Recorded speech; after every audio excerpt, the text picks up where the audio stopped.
Olá! Olha só, é bem provável que muita gente esteja pagando mais caro por queijo, sabe? E sem a menor necessidade. Isso tudo por causa de um grande mito sobre a lactose. Um mito que, no fim das contas, pesa no bolso. Então, bora lá desvendar esse segredo por trás dos queijos zero lactose e descobrir como fazer escolhas bem mais espertas e, claro, mais econômicas. Para começar, uma frase bem direta da nossa fonte: pare de ser enganado. É forte, né? Mas olha, reflete perfeitamente o que acontece quando falta informação, principalmente lá na hora de escolher um queijo no supermercado. E agora, vamos dar uma olhada no que eu chamo de a prova do crime. De um lado, a gente tem um parmesão comum. Do outro, um que se diz zero lactose. Se a gente olha os ingredientes, são praticamente os mesmos. Mas o preço, nossa, o preço dá um salto. E o mais curioso é aquele ingrediente extra ali, a tal da enzima lactase, que, como a gente vai ver, na maioria das vezes nem precisava estar ali. O que nos leva à grande questão aqui, né? Por que pagar a mais por uma coisa que, na verdade, muitos queijos já entregam de bandeja naturalmente? Pois é exatamente isso que a gente vai entender agora. Então, vamos entrar na primeira parte, a tal da armadilha do zero lactose. E aqui tá o pulo do gato, a informação principal.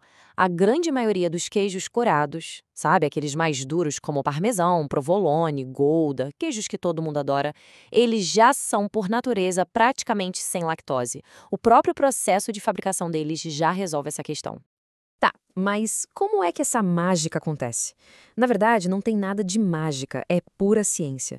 Vamos entender direitinho para onde vai a lactose durante a fabricação do queijo. Primeiro, o básico do básico. O que é lactose? Bom, lactose nada mais é do que o açúcar natural do leite. É um carboidrato. Guardem bem essa informação, porque ela é a chave de tudo. Lactose é um carboidrato. E o processo é bem legal. Olha só, tudo começa com o leite, né, que é rico em lactose.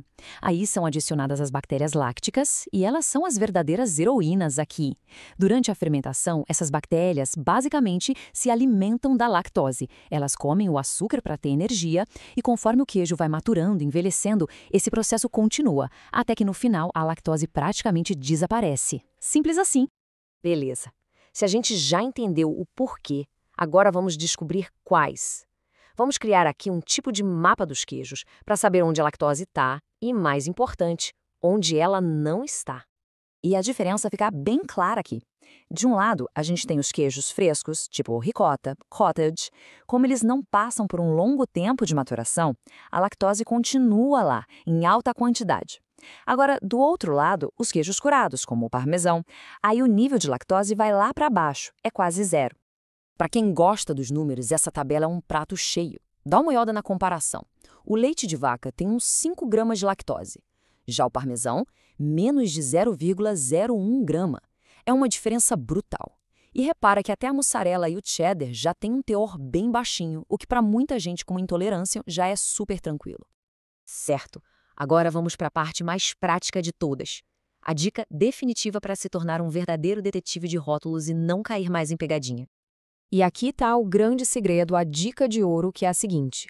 A lactose é o carboidrato do queijo. O que isso quer dizer?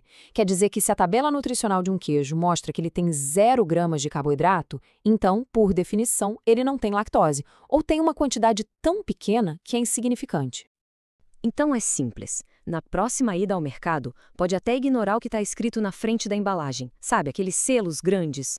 Vai direto para a tabela nutricional, lá atrás, e procura por isso aqui. Carboidratos, 0 gramas. Achou isso? Pode comprar sem medo, mesmo que não tenha aquele selo zero lactose que custa uma fortuna. Mas e a rotulagem oficial aqui no Brasil, da Anvisa? O que aqueles termos significam de verdade? É bom a gente entender essas regras para saber o que a indústria pode e o que não pode dizer na embalagem. A nossa legislação define isso muito bem. Para um produto ser zero lactose, ele precisa ter menos de 100 miligramas de lactose a cada 100 gramas de produto. É uma quantidade bem pequena. E o interessante é que muitos queijos curados já se encaixam nisso naturalmente, sem precisar de nada. Já a frase contém lactose é obrigatória para tudo que tiver acima desse valor. Ok, a gente está chegando no final, mas antes de correr para o mercado, tem uma distinção aqui que é super, super importante para a saúde. Presta atenção. E esse ponto é fundamental. Intolerância à lactose é uma coisa, alergia à caseína é outra completamente diferente. Não podem ser confundidas. A intolerância é uma dificuldade de digerir o açúcar do leite, a lactose.